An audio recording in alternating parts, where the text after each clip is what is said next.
Hi, everybody. Welcome back to Jed's podcast. Thanks for tuning in again, everyone. Hope you guys are all keeping well and safe. Well, I've got a massive episode coming up tonight, which I'm really looking forward to talking to this special guest. I'm going to introduce him now to the show. Welcome to the show, Rob Mercer from Adventureabilities. Thanks for coming on. Thanks for having me, mate. It's a great pleasure of mine to be here. No worries at all. Thanks for coming on. So the first question that I've got that I'm going to ask you, how did you get into working with people with a disability? Well, it's a great question, Jed. I for many years I worked in industry and motor mechanics and the paper industry and many things, and I just never felt like I was helping anyone. I always wanted to help people, so I was kind of drawn to disability later in life, only about 8 years ago, and I immediately found it was my passion and I love it. And I just want to do it every day. I'm very lucky. Yeah, that's right. It's obviously a fantastic career path, isn't it? It has For been, those that want to it's do been, it. it's been exceptional for me because I found in a lot of other jobs, you don't get the job satisfaction that you do working with amazing people every day. So it's really a labour of love, and I'm very lucky that my wife shares the same passion with me. So we get to do it together, and it's going really well despite everything that we've had to go through this year. It's still been really good. That's awesome. Glad to hear it's all going well. Yeah. So my next question was for you, Rob. So obviously, what type of programs are you running on your new business? Well, before COVID happened, we had some really exciting things. You were a part of a couple of them, which was really good. And so we went to the state of origin footy down in Melbourne before it all got shut down, and we had some festivals lined up, and lots of stage musicals and great pub adventures, live bands. Just some really cool things that everyone can get out in the community and have a crack at. And unfortunately, COVID hit and we sort of got locked down a little bit. So we're still very hopeful that we'll be able to do all those things late this year and early next year. But we've got a few things lined up, but we just don't know when we're going to be able to do them. That's our passion. We want to do really big, cool things. We want to have camps and we want to go away and we want to do lots of fun stuff that people don't get to do very often. So that's the passion. But at the moment, we're still doing a lot of one-to-ones. We've got there's 7 members of staff at the moment now, and we've got about 20-25 people on the books that are looking for support. So we haven't really advertised, so that's really exciting for us. We're starting to build slowly, which is good. Awesome. That sounds really exciting. So you just mentioned then about some camps and that. Where are you hoping to obviously go on some of them camps?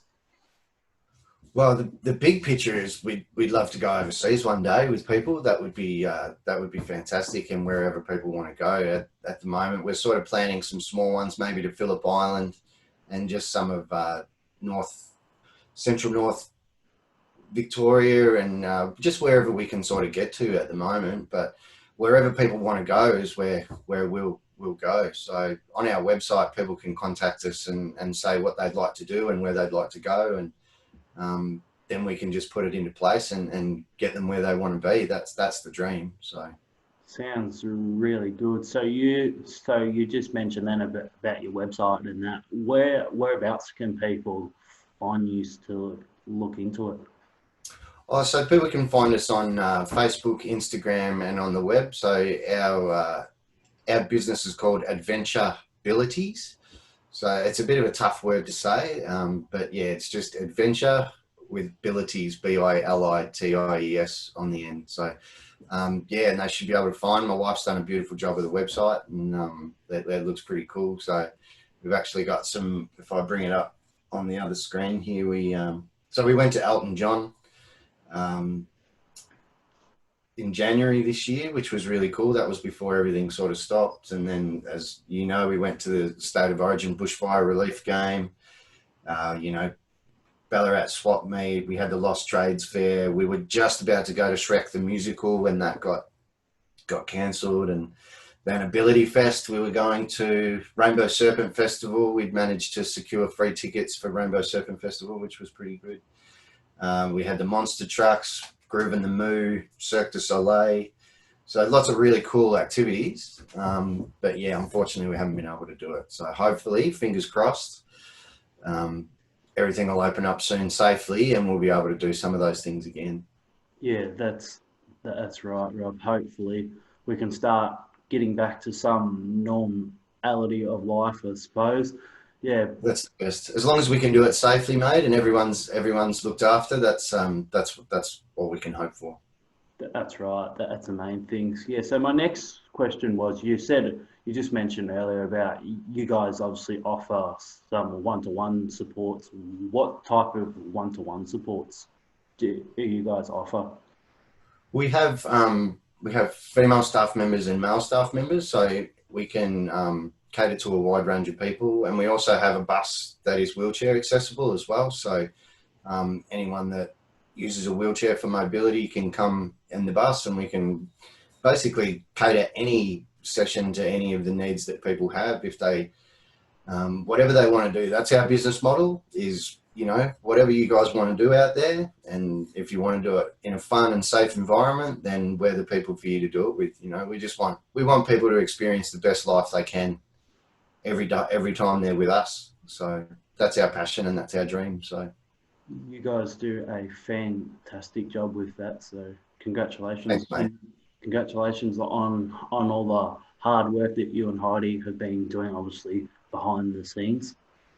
Yeah, it's been a lot of hard work, and it's been a shame that we started a social inclusion business at the time when we couldn't socially include. But we've tried to make lemonade out of lemons, and we're actually putting together some spaces here on site at our place. We have two big sheds that I'm just in the process of rebuilding and lining out. So if COVID goes on for an extended period of time, we can do some fun activities here in a big play space, and also a metalwork and woodwork workshop where people can be creative and try and put their hand in making anything they really want to make, which we're pretty excited about that as well. Yeah, most definitely sounds really good. About you just mentioned about the doing the woodwork and metalwork. That must be really exciting for some of your clients, I'm sure. Yeah, it is, and look, we haven't advertised it, and we haven't really told anyone about it yet because we haven't sort of got it all together yet. But down the track, it will be definitely something that we're offering, and our passion is groups as well. As much as we love doing one-to-one support, we think it's really important that people aren't isolated, especially during COVID. I think we've all been isolated, and it can be really hard not having that connection, that social connection. So we're really trying hard to find some innovative ways that we can bring people together, and they can make long life lasting relationships and just have a good time and be social. Yeah, so your clients must really enjoy them group based activities where they get to go and see their mates or see whoever it is. I'm sure they really enjoy catching up with people that they know. Yeah, well, I think myself, I originally from Melbourne and moved up to Bendigo a few years ago, and I feel isolated that I don't have all my close friends and family around me up here. So the thought of being able to connect with people and do group based activities for me really excites me, and I know the people that we support get a massive kick out of it. And it might be the only time during the week that they get to hang out with a bunch of people and laugh and just be silly and have a good time. And I think everybody needs that. I definitely do. So that's why we try to drive it, and that's why we try to organise as many group things as we can, and hopefully in the not too distant future we'll be able to do a lot more of it. Yeah, no, definitely sounds awesome. Yeah, so obviously, as we know, Rob, this year with COVID, it's had a massive impact on people's businesses, people's jobs, people's livelihoods. What major impact has it had on your new business? Obviously, just recently starting up the business. Well, it's been really tough because we haven't really been able to advertise or market the business, because from week to week we haven't really known what we've been able to do.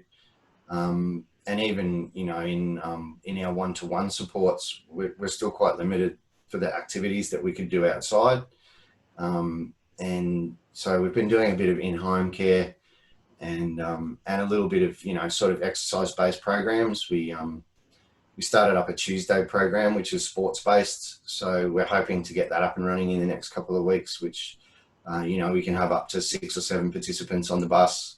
And, you know, we can go and play frisbee golf, cricket, basketball, footy, you know, what everyone wants to do. Hopefully the bowling alley will open up again soon, so we might be able to have some 10-pin bowling. We might be able to go lawn bowling, you know, just things like that. We think it's a good idea to have a sports-based program. Not everyone's into sports, but it's good to be active. And the way it's looking at the moment, that's at least something that we can do, because we're allowed to be active and we're allowed to do sport. So we think that's a good program to get up and running straight away as soon as we're allowed to do things, because we think it's important that people exercise and stay fit and stay healthy outside.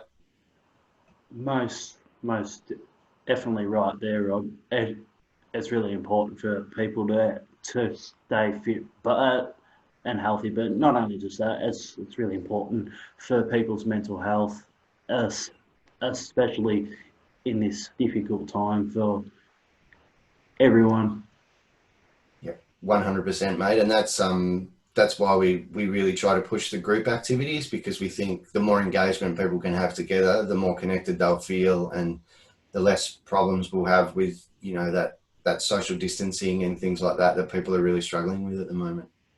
Yeah, that's right. So my other question is, I hope you don't mind me answering this. Obviously, with COVID, I'm sure it's had a massive financial impact on your business, obviously. Yeah, it has. And look, that's not something we try to focus on. We knew, as a small business, any small business that starts up in Australia, you usually go through 12 to 24 months of struggles. Heidi and I have both, and Heidi still runs her own business, and as well as working on this business as well. And I've run businesses before that we knew it would be a struggle. We weren't quite expecting it to be this tough, but the government has helped out a little bit, with some grants and some things like that. And Heidi, my wife, who's is a very intelligent, beautiful woman, has done some courses and some grant writing courses. So we're in the process of, you know, asking the state and federal government for a little bit of assistance to help us get through, which we're going okay. You know, we're only small, so we don't have, you know, hundreds of employees that need to be looked after. So we've been pretty lucky that we've been small while this has happened, and we're sort of going to choose to stay that way as well, because we think we offer the best support in a small boutique sort of business. So, but it's been tough, but I wouldn't want to complain about it, because there's a lot of people out there who've had it a lot worse than we have, and we're still very lucky. We're still healthy. We're still here, and we're still able to provide support. So yeah, I wouldn't want to complain about it too much, but it's been tough. But I think there's a lot of people who've had it harder than us. Fair enough. Great answer there, Rob. So, yeah, so my next question is obviously with COVID, obviously, as you said earlier in the show, you can't do like massive groups at the moment, obviously, because of the current restrictions here in Victoria. But my question is to you, how are your clients keeping in contact with other clients, I suppose, if they've got other friends that are in their group, or something that they might do with them, I suppose?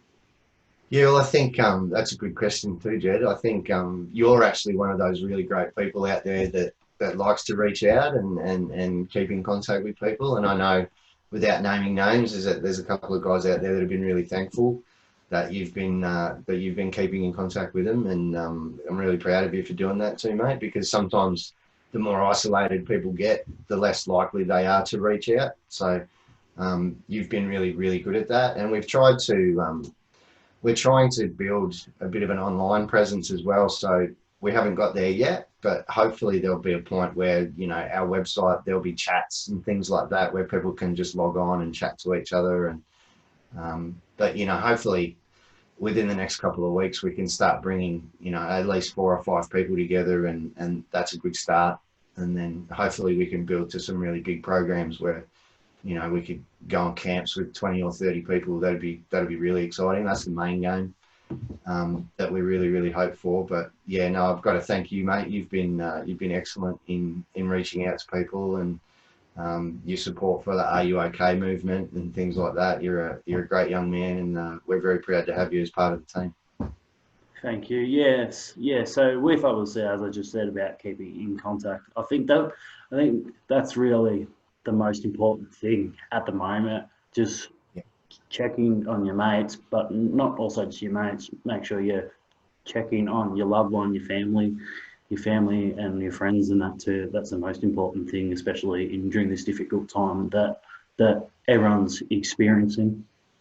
Yeah, definitely, and you're so right. It's I think one thing COVID's taught people is that you can't take everything for granted. You're not always going to be able to just do what you want to do all the time, and it's really important, And I've friends and family that I know are doing it really tough, and yeah, if everyone can just reach out every now and again, just a phone call can save someone's life or just change their whole life completely just by the thought of someone saying hello and just checking in on them. So it's really important that we do the best we can. I'm very terrible with technology and things like that, so the Zoom and stuff like that's quite new to me. But I think it's great. I think it's been a really cool way for people to stay together and keep in touch. And I think we're all learning that it is important to stay in touch. So if COVID's done anything, it's taught us that we shouldn't take it for granted.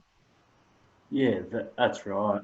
Obviously, don't take things for granted in life, and always be grateful for all what you've got, isn't it? That's right. Most definitely, mate. Most definitely. And in my line of work and what I do, I'm very fortunate that I get to work with extraordinary people every day that remind me of just how lucky I am and the things that I take for granted that I shouldn't. So it's a constant reminder for me to just be thankful and yeah, just push on and try and have a good time every day. That's what I try and do anyway. I try and put a smile on my face every day. Yeah. So my next question is to you, Rob. Obviously, working with different clients over the years with all types of different needs, what are some of the things that you have learnt about yourself or that you've learnt from them, I suppose? Well, that's an excellent question. When I first started in disability, I was quite new to it. Obviously, I'd always had a passion for working with people and wanting to help people, but um, I went straight into high needs, which is a term I don't really love, but that's what we use. But yeah, I went working in high needs, and the one thing that I learned straight away was the internal strength of people, the things that they face and the challenges that they have to deal with every day made me stronger as a person. It made me um, just look at life a little bit differently and understand that, when I think I'm having a bad day, it's okay to feel that, but you can't linger in that. You can't just wallow and say, oh, gee, things are really bad because, other people don't have that opportunity that I have. So um, that was a really big thing for me when I first started working in the industry, and I've tried to carry that with me every day that I go to work. That I'm very lucky to be able to do what I do. So that's probably the biggest lesson I've learned, and just to have that empathy, to always put yourself in someone else's position, to always be able to try and see something from someone else's perspective is those two things are probably the biggest lessons for me. Yeah, that's definitely right in what you're saying about em- empathy and caring. That's probably the two big things that you would need as skills if you're going to work in a industry like that with people with disability. You got to have a lot of empathy and caring and compassion towards the job, Yeah, but also not just towards the job, but towards the clients that you guys work with, obviously. Yeah, and people in general, we when we interview for staff or we employ staff, it's really important that we get that feeling from them that they have genuine empathy and care for everyone in society, not just people with disabilities, but races, religions, that they're just genuinely caring, empathetic people, because it's probably the most important part of the role. If you can put yourself in someone else's shoes, then you're more than likely going to make the right decision. So we think that's really important, and that's what we pride ourselves on anyway. And I'm pretty lucky to say that every person that works for us, or every person that has anything to do, even down to the participants, we think we're really lucky with the people that we've got on board that all seem to really care about one another. And yeah, we're very lucky. We're very lucky. But I think you've got to drive that as well. You've got to be driving that message and that level of understanding, so that everyone knows we're all on the same page. And yeah, I think we're only early into our business, not a year yet, but hopefully in the coming years we'll maintain that and we'll build something really special in the Bendigo region. That's what we hope for anyway. Well said there, Rob. Well, I'm definitely looking forward to seeing you and Heidi obviously build your business over the future. I'm really looking forward to seeing what programs you guys are going to offer for your clients, and that's really exciting. Thank you very much, mate. I really, really appreciate your kind words, and we love having you part of the journey as well. It's you're a good man, and we hope we can make this podcast explode worldwide. That'd be pretty cool. Yeah, definitely would be. No worries. Thanks for the kind words back there too. Yeah, so I'll just ask you one last question, mate, before I wrap the show up. So my last question is to you, obviously. Obviously, you said earlier in the year you've been on some fantastic adventures before COVID-19. What one would be your favourite one, I suppose, so far? Or you don't have a favourite one, you just enjoy them all. Yeah, I couldn't really say I have a favourite one. I did really enjoy the State of Origin footy game, because that was a big day. We got to watch the girls. We got to watch Melbourne and Collingwood in the AFLW, and then we got to watch the best of the best go around at the MCG, which is pretty cool. And not being able to do that again this year, not really seeing anything at the MCG this year has been, quite a strange year for me. Even when I lived interstate in Perth, I would always come back once a year to go to a footy game in Melbourne. So that's probably up there. But every time we do a program and I get to see joy on people's face, we did the Ballarat swap meet just with a couple of guys, and the joy they had at just finding little knickknacks and things to buy, and just so every activity we do, I just really love. I anytime I see a smile on someone's face, I feel like I've done my job, and I feel pretty satisfied. So yeah, I don't really have any favourites, but there's been some good ones. But hopefully there's just so much more good ones to come. There definitely will be so many more good ones to come for you, and obviously, of course, your business with your clients. Well, thank you very much for coming on, Rob, today, and chatting about Adventureabilities and what you and the team do there. Thanks so much for coming on. Thanks for having me, Jed. It's been my pleasure, mate, and keep up the good work. No worries. Thank you. Thanks, everyone, for tuning in. Stay tuned for next week's episode. Bye for now.